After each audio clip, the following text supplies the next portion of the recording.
ताज़ा तरीन वीडियोस के लिए हमारा चैनल सब्सक्राइब करके बेल आइकॉन प्रेस करें ताकि आपको मिले हर अपडेट सबसे पहले। अस्सलामुअलैकुम, आप देख रहे हैं डॉन न्यूज। मैं हूं शुमाइल अरशद। हेडलाइंस आप जान चुके हैं। खबर यह है कि नेप्रा ने बिजली 28 पैसे फी यूनिट सस्ती करने की मंजूरी दे दी है। इसी पर बात करेंगे डॉन न्यूज के नुमाइंदे ताहिर शेरानी से। जी ताहिर, बताइएगा। जी बिल्कुल, नेप्रा में मई की फ्यूल प्राइस एडजस्टमेंट की मद में सेंट्रल पावर परचेजिंग एजेंसी की जानिब से जो दरखास्त दायर की गई थी उस पर समाअत हुई।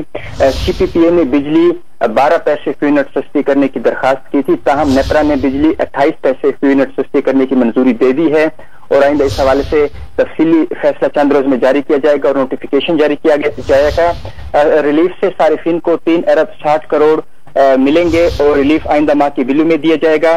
तमाम फैसले का इतलाक के इलेक्ट्रिक और लाइफ लाइन सार्फिन पर नहीं होगा। नेप्रा हुकाम के मुताबिक मई में कम सलाहियत वाले पावर प्लांट चलाए गए और मई में 800 के मुकाबले में 600 MMCFD गैस दी गई। नेप्रा की जानिब से ये कहा गया कि सिस्टम के नकाइस और कम सलाहियत वाले पावर प्लांट चलाने के बजाय चलाने का बोझ सार्फिन पर नहीं डालना चाहिए। नेप्रा की जानिब से तरसीली निजाम में खराबियों पर भी इजहार बरहमी का इजहार किया गया। चेयरमैन नेप्रा ने दौरान समाअत कहा कि पावर प्लांट्स लगाते वक्त NTDC क्या सोया हुआ था और जब हुकूमत पावर प्लांट्स लगा रही थी तो तरसीली निजाम की तरफ तवज्जो क्यों नहीं दिलाई गई। ठीक है ताहिर शेरानी, बहुत शुक्रिया आपका।